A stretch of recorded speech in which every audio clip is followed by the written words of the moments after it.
राम लक्ष्मण परशुराम संवाद। यह अंश रामचरितमानस के बालकांड से लिया गया है। सीता स्वयंवर में राम द्वारा शिव धनुष भंग किए जाने के बाद मुनि परशुराम को जब ये समाचार मिला तो वे क्रोधित होकर वहां आते हैं। शिव धनुष को खंडित देखकर वे आपे से बाहर हो जाते हैं। राम के विनय और विश्वामित्र के समझाने पर राम की शक्ति की परीक्षा लेकर अंततः उनका गुस्सा शांत हो जाता है। इस बीच राम लक्ष्मण और परशुराम के बीच जो संवाद हुआ है उसका प्रसंग यहाँ प्रस्तुत किया गया है। परशुराम के क्रोध भरे वाक्य का उत्तर लक्ष्मण व्यंग वचनों से देते हैं। इस प्रसंग की विशेषता है लक्ष्मण की वीर रस में पगी व्यंग्योक्तियाँ और व्यंजना शैली का सरस अभिव्यक्ति।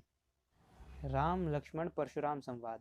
शिव धनुष के टूटने से क्रोधित परशुराम जब मिथिला नगरी पहुंचते हैं तो श्री राम उनको उनका क्रोध शांत करने के लिए इस प्रकार से वचन कहते हैं। नाथ शंभुधनु भंजनिहारा, हो ये केहू एक दास तुम्हारा। हे नाथ, शिव धनुष को तोड़ने वाला आप ही का कोई एक दास होगा। आये सु कहा कहिए किन मोही, सुनी रिसाई बोले मुनि को ही। हे भगवान, आपकी क्या आज्ञा है, आप मुझे क्या आदेश देते हैं। यह सुनकर यह सुनकर ऋषि क्रोधित होकर बोले, सेवकु सोजो करे सेवकाई, अरि करनी करी करिय लड़ाई। सेवक वह होता है जो सेवा करता है, और शत्रु जैसे कार्य करने वाले से तो लड़ाई ही करनी चाहिए। सुनहु राम जी शिवधनु तोरा, सहज बाहु सम सो रिपु मोरा। हे राम, सुनो, जिसने भी शिव धनुष तोड़ा है वह सहज बाहु के सम अब मेरा शत्रु है। सो बिलगाऊ बिहाई समाजा, नाता मारे जहे ही सब राजा। उसको छोड़कर बाकी सारा समाज एक तरफ हो जाए, अलग हो जाए, नहीं तो सारे के सारे राजा जो भी यहाँ मौजूद हैं सब मारे जाएंगे। सुनी मुनि वचन लखन मुस्काने, बोले परसु धरी अवमाने। मुनि के यह वचन सुनकर लक्ष्मण मुस्कुराने लगते हैं और परशुराम जी की अवमानना करते हुए यानी अपमान करते हुए वह कहते हैं, बहुधनी धनु ही तोरी लरिकाई, कभू न असीरिस कीन्ही गोसाई। हे भगवान, हमने तो बचपन में ना जाने कितनी ही धनुइयाँ तोड़ दी, कभी आपने इस प्रकार का क्रोध नहीं किया। यही धनु पर ममता के ही हेतु सुनी रिसाई कह भृगुकुल केतु। इस धनुष पर आपकी ममता का क्या कारण है। यह सुनकर भृगुकुल की पताका के समान ऋषि बोले, क्रोध में बोले, रे नृप बालक, काल बस बोलत तो ही न संभार, धनु ही सम त्रिपुरारी धनु, विदित सकल संसार। हे राजा के बालक, तू काल के वश में होकर बोल रहा है और तुझे नहीं पता तू क्या बोल रहा है। क्या शिव का धनुष किसी सामान्य धनु ही के समान है। यह तो सारा संसार ही जानता है। लखन कहा हंसी हमरे जाना, सुनहु देव सब धनुष समाना। लक्ष्मण जी कहते हैं कि हे देव, हंसते हुए कहते हैं, हे देव, हमारी समझ में तो सभी धनुष एक समान हुआ करते हैं। का क्षति लाभ जून धनु तोरे, देखा राम नयन के भोरे। एक पुराने धनुष को तोड़ने से क्या लाभ या क्या हानि हो सकती है। आप तो बिना बात ही क्रोध किए जा रहे हैं। बोले चिते परसु की ओरा, रे सट सुनहे सुभाव न मोरा। परशुराम जी अपने फरसे की ओर देखकर कहते हैं, रे मूर्ख, क्या तूने मेरे स्वभाव के बारे में नहीं सुना है। बालक बोली बंधो नहीं तो ही, केवल मुनि जड़ जाने ही मोही। बालक समझकर मैं तुझे छोड़ता आया था, क्या तू मुझे सिर्फ एक मुनि ही समझ रहा है, एक आम मुनि समझ रहा है। बाल ब्रह्मचारी अति कोही, विश्व विदित क्षत्रिय कुल द्रोही। मैं बाल ब्रह्मचारी और बहुत क्रोधी स्वभाव का हूँ। सारे विश्व में विख्यात है कि मैं क्षत्रिय कुल का दुश्मन हूँ। भुजबल भूमि भूप बिनु कीन्ही, विपुल बार मही देवन दीनी। अपनी भुजाओं के बल से कई बार मैंने इस धरती को राजाओं से विहीन कर दिया है और अनेकों बार इसे महीदेवन यानी कि ब्राह्मणों को सुपुर्द किया है, दे दिया है। सहज बाहुभुज छेद निहारा, परसु बिलोकु मही कुमारा। सहज बाहु के भुजाओं को छेदने वाले, काटने वाले मेरे इस फरसे की ओर देखो हे राजकुमार। मातु पितही जनी सोच बस, करसी महिष किशोर। गर्भन के अभ्रक दलन, परसु मोर अति घोर। अपने माता पिता को सोच के वश में क्यों करते हो हे राजकुमार। मेरा ये फरसा गर्भ में पल रहे बच्चों को भी मार देता है। बेहसी लखनऊ बोले मृदुबानी, अहो मुनीसु महाभट मानी। हंसकर लक्ष्मण जी बोलने लगे, यह मुनि तो अपने आप को महायोद्धा समझते हैं। पुनि पुनि मोही दिखाव कुठारू, चहत उड़ावन फूकी पहारू। बार बार मुझे अपना फरसा दिखाते हैं और चाहते हैं कि फूंक से पहाड़ उड़ा दें। यहाँ कुम्हड़ बतिया को नाही, जे तर्जनी देखी मरी जाही। यहाँ कोई भी कमज़ोर नहीं है जो आपकी तर्जनी को देखने भर से ही मर जाएगा। देखी कुठारू सरासन बाना, मैं कछु कहा सहित अभिमाना। आपका फरसा और धनुष बाण देखकर ही मैंने कुछ अभिमान सहित कहा था। भृगु सुत समझू जनेऊ बिलो की, जो कछु कहूँ सही रुसरो की। भृगु का सुत जानकर और जनेऊ धारण किया हुआ देखकर आप जो भी कुछ कह रहे थे मैंने उसे क्रोध शांत करके सुनता रहा। सुर महिसुर हरिजन अरुगाई, हमरे कुल इन पर ना सुराई। देवता ब्राह्मण और हरि के भक्त और गाय पर हमारे कुल में हाथ नहीं उठाया जाता। बंधे पापू अपकीर्ति हारे, मारतहु पाप परिय तुम्हारे। इनको मारने पर पाप चढ़ता है और इनसे हार जाने पर अपयश का भागी होना पड़ता है। अगर आप हमें मारते भी हैं तब भी हमें आपके पाँव ही पड़ने चाहिए। कोटि कुलिस सम बचनु तुम्हारा, व्यर्थ धरहु धनु बाण कुठारा।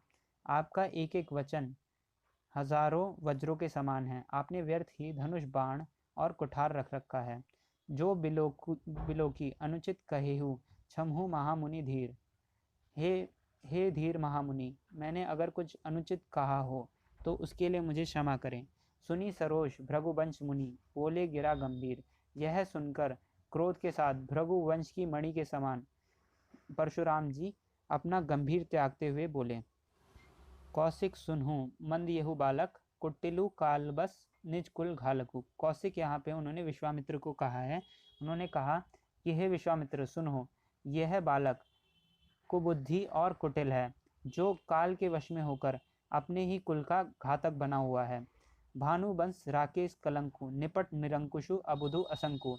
यह रघुवंश के पूर्ण चंद्र पर एक कलंक के समान है और निपट निरंकुश और बिल्कुल ही धूर्त है, बिन शंका रहित। काल कवलु होई छनमाही, कहो पुकारी खोरी मोहि नाही। काल कवलित यह क्षण भर में ही हो जाएगा, उसके बाद मुझे कोई दोष न दे। तुम हट कहू जो चहुहु उबारा, कही प्रतापु बलु रोषु हमारा। अगर तुम चाहो तो इससे उबार सकते हो, हमारा प्रताप बल और क्रोध बताकर। लखन कहा मुनि सुजसु तुम्हारा, तुम ही अछत को बरने पारा। लक्ष्मण जी ने कहा, मुनि आपके सुयश का बखान आपके रहते और कौन कर सकता है। अपने मुँह तुम आपनी करनी, बार अनेक भांति बहुबरनी। आपने अपने ही मुँह से अपनी करनी अनेक का वर्णन अनेकों बार कर दिया है। नहीं संतोषु तब पुनि कुछ कहूँ, जनी रिस रोकी दुसह दुख सहूँ। यदि इतने पर भी संतोष नहीं हुआ तो फिर कुछ कह डालिए। क्रोध रोककर दुसह दुख सहने से कोई फायदा नहीं है। वीर व्रति तुम धीर अछोभा, गारी देत न पावहु शोभा। आप वीरता का व्रत धारण करने वाले हैं, आपको गाली देना शोभा नहीं देता। सूर समर करनी करही, कही न जनाभी आपू। विद्यमान रन पाही रिपु, कायर कथही प्रतापु। शूरवीर तो युद्ध में शूरवीरता का प्रदर्शन करते हैं, कायर ही अपने को युद्ध में उपस्थित पाकर डींगे मारता है। तुम तो कालू हाग जनु लावा, बार बार मुही लागी बुलावा। आप तो मानो काल को मेरे लिए बार बार हाँक कर बुला रहे हैं। सुनत लखन के बचन कठोरा, परसु सुधारी धरेऊ कर घोरा। लक्ष्मण जी के कठोर वचन सुनते ही परशुराम जी अपना फरसा सुधारने लगते हैं। अब जनी देई दोसु मोही लोगु, कटुबादी बालक बद जोगु। अब चाहे लोग मुझे दोष ही क्यों ना दे, यह कटुवादी बालक अब जोग बन गया है। बाल बिलोकी बहुत मैं बाचा, अब यहू मरनिहार बा साचा। मैंने इसे बालक समझकर बहुत बार छोड़ दिया है, लेकिन अब यह भी सच है कि यह मरने को हो गया है। कौशिक कहा क्षमीय अपराधु, बाल दोष गुण गणही न साधु। विश्वामित्र बोले कि हे भगवान, इसके अपराध को क्षमा कीजिए। बालक के गुण और दोष साधु नहीं गिना करते। खर कठार मैं अकरुण को ही, आगे अपराधी गुरुद्रोही। मेरी तीखी कुठार और मेरा क्रोधी स्वभाव और सामने ये जो खड़ा है वह गुरुद्रोह का अपराधी है। उत्तर देत छोड़ो बिनु मारे, केवल कौशिक सील तुम्हारे। मैं इसे छोड़े देता हूँ सिर्फ हे विश्वामित्र, सिर्फ तुम्हारे प्रेम के कारण। नाता एही काटी कुठार कठोरे, गुरही उरिन होते हु श्रम थोरे। नहीं तो मैं इसे अपनी कुठार से काटकर अभी गुरु के ऋण से मुक्ति दे देता। गांधी सुनूं कह हृदय, हसी मुनि हरि अरि सूझ। अयमय खाड़ न उखमय, अझू न बूझ अबूझ। परशुराम को विश्वामित्र ने हृदय में हंसकर सोचा, परशुराम को हरा ही हरा सूझ रहा है, अर्थात सर्वत्र विजय होने के कारण ये राम लक्ष्मण को भी साधारण क्षत्रिय समझ रहे हैं, किंतु यह फौलाद की बनी हुई खांड है, रस की नहीं, जो मुंह में लेते ही गल जाए। खेद है मुनि अब भी बेसमझ बने हुए हैं। कहेऊ लखन मुनि सीलू तुम्हारा, को नहीं जानत विदित संसारा। माता पिता ही उरिन भय नीके, गुरु ऋण रहा सोचू बड़ जी के। लक्ष्मण ने कहा, मुनि आपके प्रेम को कौन नहीं जानता, यह तो संसार भर में विख्यात है। माता पिता के ऋण से तो आप मुक्त हो ही चुके हैं, अब सिर्फ गुरु ऋण ही बचा था। सो जनु हमरे ही माथे काढ़ा, दिन चली गए ब्याज बढ़ बढ़ा। वह मानो हमारे ही मत्थे काढ़ा गया है, बहुत दिन बीत गए, इसका ब्याज भी बढ़ चला होगा। अब आनीय व्यवहारिया बोली, तुरंत देव मैं थैली खोली। आप किसी हिसाब करने वाले को बुलाइए तो मैं अभी थैली खोलकर हिसाब किए देता हूँ। सुनी कटु बचन कुठार सुधारा, हाय हाय सब सभा पुकारा। यह कटु वचन सुनकर ऋषि ने परशुराम जी ने अपने कुठार को हाथ में ले लिया, उठा लिया, हाय हाय करके सारी सभा पुकारने लगी। भृगु भर परसु देखा वहु मोही, विप्र विचारी बचऊ नृप दोही। लक्ष्मण जी ने कहा, हे भृगुश्रेष्ठ, आप मुझी को फरसा दिखा रहे हैं, मैं तो आपको ब्राह्मण समझकर बचा रहा था। मिले न कभू सुवट रन गाढ़े, द्विज देवता घर ही के बाढ़े। आपको कभी युद्ध में बलवान और वीर नहीं मिले हैं।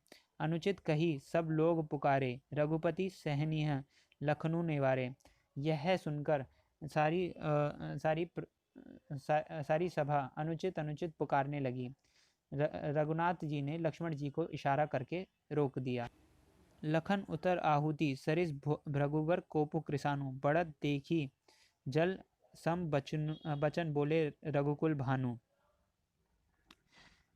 लक्ष्मण जी के उत्तर से जो आहुति के समान थे, परशुराम जी के क्रोध रूपी अग्नि को बढ़ते देखकर रघुकुल के सूर्य के समान श्री रामचंद्र ने जल के समान शीतल करने वाले वचन कहे। और अंत में श्री राम की परीक्षा लेने के बाद और श्री राम के मृदु वचन सुनने के बाद परशुराम जी का क्रोध शांत हो जाता है और वो वहाँ से प्रस्थान कर जाते हैं।